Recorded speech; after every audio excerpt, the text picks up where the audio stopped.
Assalamualaikum warahmatullahi wabarakatuh dan selamat siang. Kali ini di mata kuliah probabilitas dan statistika untuk ujian akhir semesternya menerangkan tentang materi-materi yang ada. Untuk kami kelompok 9 akan menerangkan tentang path analysis atau analisis jalur.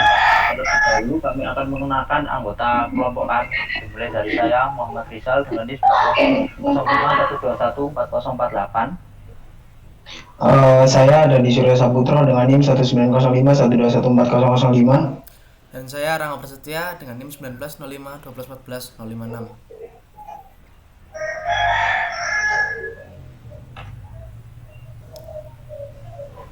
Path analysis, kita membahas path analisisnya dimulai dari definisinya. Path analysis atau PA atau analisis jalur adalah keterkaitan antara variabel independen, variabel intermediate, dan variabel dependen yang biasanya disajikan dalam bentuk diagram. Di dalam diagram ini ada panah-panah yang menunjukkan arah pengaruh antara variabel-variabel eksogenus, intermediari, dan variabel dependen. Path analysis digunakan untuk menganalisis pola hubungan antara variabel dengan tujuan untuk mengetahui pengaruh langsung maupun tidak langsung seperangkat variabel bebas atau eksogen terhadap variabel terikat atau endogen. Teknik analisis jalur ini akan digunakan untuk menguji besarnya sumbangan atau kontribusi yang ditunjukkan oleh koefisien jalur pada setiap diagram jalur dari hubungan kausal antara variabel X1, X2, dan X3 terhadap Y serta dampaknya kepada Z. Melalui analisis jalur ini akan dapat ditemukan jalur mana yang paling tepat dan singkat suatu variabel eksogen menuju variabel endogen yang terkait. Teknik ini dikembangkan sejak tahun 1939 oleh Sewell Bragg. Berbeda dengan korelasi dan regresi, analisis jalur mempelajari apakah hubungan yang terjadi disebabkan oleh pengaruh langsung dan tidak langsung dari variabel independen dan terhadap variabel dependen, mempelajari ketergantungan sejumlah variabel dalam satu model atau model kausal, dan menganalisis hubungan antar variabel dari model kausal yang telah dirumuskan oleh peneliti atas dasar pertimbangan teoritis. Prinsip pada path analisis ini adalah hubungan antara variabel bersifat linear, adaptif, dan bersifat normal. Sistem aliran kausal ke satu arah artinya tidak ada arah kausalitas yang terbalik. Variabel terikat atau endogen minimal skala ukuran interval dan rasio. Menggunakan sampel probability sampling, yaitu teknik pengambilan sampel untuk memberikan peluang yang sama pada setiap anggota populasi yang dipilih menjadi anggota sampel. Observed variabel diukur tanpa kesalahan, artinya variabel yang diteliti dapat diobservasi secara langsung. Model yang dianalisis dispesifikasikan dengan benar berdasarkan teori-teori dan konsep yang relevan, artinya teori yang dikaji atau yang diuji dibangun berdasarkan kerangka teoritis tertentu yang mampu menjelaskan hubungan kausalitas antar variabel yang diteliti. Diagram jalur atau path diagram. Langkah pertama analisis jalur adalah menerjemahkan hipotesis penelitian yang bentuknya proporsional ke dalam bentuk diagram disebut diagram jalur. Saat menggambarkan diagram jalur ada syarat dan ketentuannya, yaitu satu, hubungan antar variabel digambarkan oleh anak panah yang bisa berkepala tunggal atau single headed arrow dan berkepala dua atau double headed arrow. Panah berkepala satu menunjukkan pengaruh dari sebuah variabel eksogen terhadap sebuah variabel endogen, misalnya X1 tanda panah satunya 1 dan ke X2, dan panah berkepala 2 menggambarkan hubungan korelatif antar variabel eksogen, misalkan X1 tanda panah 2 X2. Lanjutan, tidak pernah seseorang bisa mengisolasi hubungan pengaruh secara murni, artinya bahwa sesuatu kejadian banyak sekali yang mempengaruhinya, tetapi pada conceptual framework hanya dapat digambarkan beberapa pengaruh yang bisa diamati. Variabel lainnya yang tidak bisa digambarkan diperlihatkan oleh suatu variabel tertentu yang disebut residu dan beri tambah sigma. Simbol diagram jalur seperti pada di PowerPoint ini ada persegi, artinya variabel teramati, lingkaran, variabel tidak teramati, tanda panah, hubungan eksogen dan endogen, tanda panah 2, hubungan antara eksogen. Tujuan dan manfaat variabel. Tujuannya, variabel tertentu terhadap variabel lain yang dipengaruhinya. Menghitung besar pengaruh satu variabel, melihat hubungan antar variabel dengan didasarkan pada model a priori, menerangkan mengapa variabel berkorelasi dengan menggunakan suatu model yang berurutan secara temporer, menggambarkan dan menguji suatu model matematis dengan menggunakan persamaan yang memadai, mengidentifikasi jalur penyebab independen exogenous atau lebih terhadap variabel dependen endogenous lainnya. Manfaatnya menjelaskan eksplanasi terhadap fenomena yang dipelajari atau permasalahan yang diteliti, memprediksi nilai variabel terikat atau Y berdasarkan nilai variabel bebas Y, X dengan memprediksi dengan path analisis ini bersifat kualitatif. Faktor determinan yang menentu variabel bebas X mana yang berpengaruh dominan terhadap variabel terikat atau Y juga dapat digunakan untuk menelusuri mekanisme jalur-jalur pengaruh variabel X terhadap variabel terikat atau Y dan digunakan sebagai pengujian model. Model path analysis, ada beberapa model path analysis yang digunakan mulai dari yang paling sederhana sampai yang paling rumit. Menurut Sunyoto tahun 2011, model path analysis tersebut diantaranya model regresi berganda atau model analisis satu jalur. Model ini merupakan pengembangan regresi berganda dengan menggunakan dus variabel eksogen yaitu X1 dan X2 dengan satu variabel endogen. Model ini dapat digambarkan seperti pada gambar tersebut. Lalu ada model mediasi atau perantara, yaitu di mana variabel Y memodifikasi variabel X terhadap variabel Z. Model ini digambarkan sebagai berikut. Gambar 2.1 menunjukkan regresi berganda dan 2.2 menunjukkan model mediasi. Untuk model kombinasi dan kompleks, saya serahkan kepada teman saya Dani Surya Sarputro. Silakan dilanjutkan, Mas Dani. Oke, terima kasih Saudara Muhammad Rizal. Model kombinasi adalah kombinasi serta antara model regresi berganda dan model mediasi. Maksudnya variabel X berpengaruh terhadap variabel Z secara langsung dan secara tidak langsung mempengaruhi variabel Z melalui variabel Y. Model ini dapat digambarkan sebagai berikut. Kita pada gambar 2.3. Lalu model kompleks yaitu variabel X1 mempengaruhi secara langsung Y2 dan melalui variabel X2 secara tidak langsung mempengaruhi Y2. Sementara variabel Y2 juga dipengaruhi oleh Y1 dan ditunjukkan seperti gambar 2.4.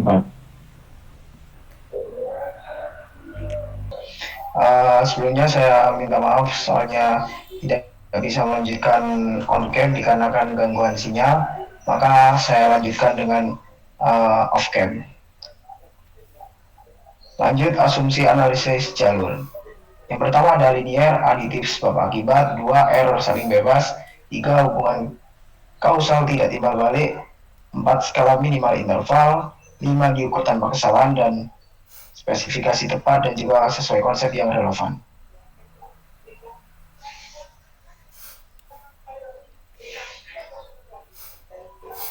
Oke, next.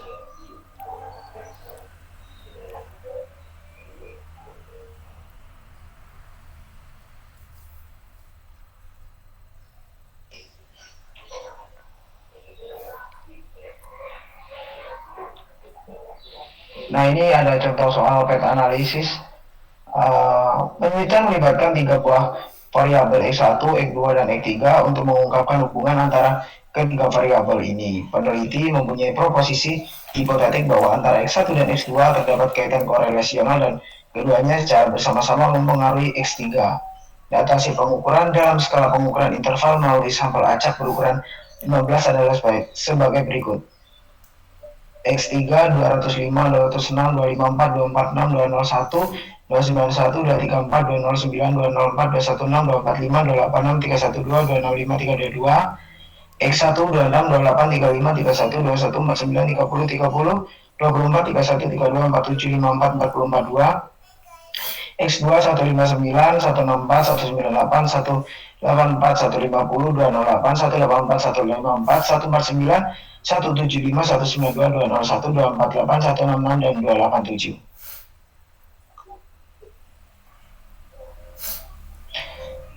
Nah, ini pertama ada analisis regression seperti di gambar. Pertama, kita akan melakukan deskriptif statistik terlebih dahulu. Ada mean dan juga standard deviation dan juga n. Lalu kita inputkan X3, X1, X2. Dari tabel tadi kita memperoleh mean dari X3 yaitu 246,4000, standard deviation 41,11274 dan n-nya 15. X1 34,6667, standard deviation 9,67815 dan juga n15. X2 187,9333 dan juga standard deviation 38,0874 dan n15. Lalu kita masuk ke correlation yaitu Pearson correlation X3, X1, X2, S3 1000, X3 1000, X1 916, X2 901, lalu 916 1735, 901 735 1000, Lalu X3, X1, X2 000, 000, dan X2-nya 00,1 N 15, 15, 15 semua. Lalu kita ke variable enter atau remove. Yang pertama ada variable enter dan juga variable remove. Model 1 X2 X1 kubik dan variable remove-nya kosong dan metodenya enter. Dengan catatan all request variable enter dan juga dependent variable X3. Lalu ada model summary R976 kubik, R square 952, just R square 944 dan juga standard error of the estimate 9,75663. Prediktor konstan X2 dan X1. Sebelumnya ini sudah kami kerjakan dengan bantuan SPSS. Next. Lalu ini juga ada ANOVA, model 1 regression residual total dan sum of square of mean square F dan juga SIG. Yang pertama 22521,299, DF2 mean square 11260,649, F 118,294 dan juga SG 000 kubik. Lalu residual 1142,301, DF12 mean square 95,192 dan total keseluruhan 23663,600 DF14. Ini kita tambahkan dan dengan catatan prediktor konsisten X2 X1 dan juga dependent variable X3. Lalu coefficients ada unstandardized coefficient dan standardized coefficient. Model B standard error beta, T dan SIG. Pertama ada konsisten dengan 64,639, lalu 13112, T-nya 4930, SIG-nya 0, X1 2342, 398, betanya 551, T 5892 dan SIG-nya 0, X2 535, 101, betanya 496, T 5297, SIG-nya juga 0. Proposisi hipotetik yang diajukan oleh peneliti bisa diterjemahkan ke dalam diagram jalur seperti gambar di bawah ini. Ini adalah gambar diagram jalur yang dihasilkan oleh perhitungan dari soal yang sudah kami bahas tadi.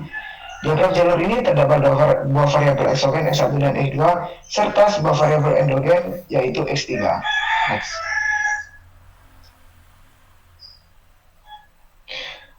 Lalu bentuk persamaan struktural untuk diagram jalur di atas yaitu X3 sama dengan 0,551 kali 0,551 X1 tambah 0,492 X2 dan juga modul ini disignifikan karena nilai p-value sama dengan 0,000 lebih kecil dari alpha. Lalu ada koefisien jalur P31 sama dengan 0,551 karena P mean value sama dengan 0 lebih kecil dari alpha. Koefisien jalur ini dinyatakan signifikan. Lalu P32 0,496 karena P mean value 0 lebih kecil dari alpha dan koefisien jalur ini dinyatakan signifikan. Lalu hasilnya akar dari 1 kurangi R kuadrat sama dengan akar dari 1 min 0,952 dan ditemukan hasil 0,219. Next. Lalu ini ada hubungan struktural antara X1, X2 dan X3.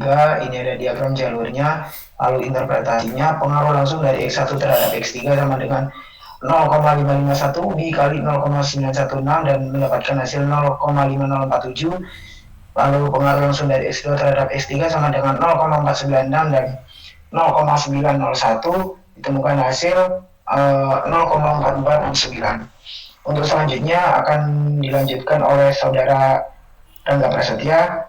Dipersilakan. Baik Mas Dani Saputro, terima kasih. Ini ada yang keenam, ada contoh soal path analysis. Di sini sebuah penelitian eksploratif mencoba mengungkapkan hubungan antara X1, X2, X3 dan X4. Dalam penelitian ini dikemukakan sebuah proposisi bahwa antara X1 dan X2 terdapat kaitan korelatif. Kedua konstruk tersebut sama-sama mempengaruhi X3. X1, X2 dan X3 secara bersama-sama mempengaruhi X4. Buatlah diagram jalurnya dan jalurnya, hitung semua pengaruh variabel eksogennya. Di sini ada diagram data sampelnya. Ada X1, X2, X3, X4. Next Mas Rizal. Lalu di sini ada pembahasan soal analisisnya. Yang pertama kita analisis diagram jalurnya. Maka dapat kita temukan sebuah persamaan. Di sana ada X3, P31 X1 ditambah P32 X2 ditambah X1. Dan yang X4, P41 X1 ditambah PE X2 ditambah P43 X3 ditambah E2. Lalu ada model sumerinya dan ada tabel correlation dan ANOVA seperti yang disebutkan oleh saudara Suryo tadi. Next. Lalu ada tabel koefisien juga dengan cara yang sama seperti Mas Suryo sebutkan tadi. Lalu ada persamaan struktur X3 ada 0,558 X1 ditambah 0,682 X2 tambah X1. Model ini signifikan karena nilai p-value sama dengan 0,000 lebih kecil dari alfa. Koefisien jalur P31 sama dengan 0,585 karena p-value sama dengan 0,000 lebih kecil dari alfa. Koefisien jalur ini signifikan. P32 0,682 karena p-value sama dengan 0,000 lebih kecil dari alfa. Koefisien jalur ini signifikan. Lalu Px3e sama dengan akar 1 min R2 min R kuadrat, sama dengan akar 1 min 0,981. Lalu ketemu hasilnya 0,138. Next Mas Rizal. Lalu ini untuk substruktur 2-nya kita buat tabel seperti tadi, ada model sumeri, ada ANOVA dan ada koefisien. Next. Lalu pembahasan untuk X4-nya. Ini ada X4 sama dengan 0,314 X1 ditambah 0,309 X2 ditambah 0,514 X3 plus E2. Model ini signifikan karena nilai p-value sama dengan 0,000 lebih kecil dari alfa. Lalu untuk koefisien jalurnya P41 sama dengan 0,314 karena p-value sama dengan 0,021 lebih kecil dari alfa, koefisien ini signifikan. Lalu ada P42 sama dengan 0,309 karena p-value sama dengan 0,042 lebih kecil dari alfa, koefisien jalur ini signifikan. Lalu ada P43 sama dengan 0,514 karena p-value sama dengan 0,022 lebih kecil dari alfa, koefisien jalur ini signifikan. P4e sama dengan akar 1 min R kuadrat sama dengan akar 1 min 0,994 dan ketemu hasilnya 0,077. Oke, lalu ini ada diagram jalurnya X1 X2, lalu ada tanda panah ke kanan dan sampai ke X4. Interpretasi pengaruh dari X1 ke X4, pengaruh langsung sama dengan 0,314, pengaruh tak langsung melalui X3 0,585 kali 0,514 ketemu 0,301. Total pengaruhnya adalah 0,314 ditambah 0,301 ketemunya 0,615. Lalu ada pengaruh dari X2 ke X4, pengaruh langsungnya 0,309, pengaruh tak langsungnya melalui X3 0,682 dikali 0,514 ketemu 0,350. Total pengaruhnya 0,309 ditambah 0,350 sama dengan 0,659. Lalu ini ada pengaruh dari X3 ke X4, pengaruh langsungnya 0,514. Sekian presentasi dari kelompok kami tentang apa tadi teman-teman, saya lupa. Path analysis Mas. Oh iya. Analisa jalur. Tentang path analysis, apabila dari salah satu anggota kami melakukan kesalahan atau ada kata-kata yang kurang jelas, mohon dimaafkan. Sekian dari kami. Wassalamualaikum warahmatullahi wabarakatuh.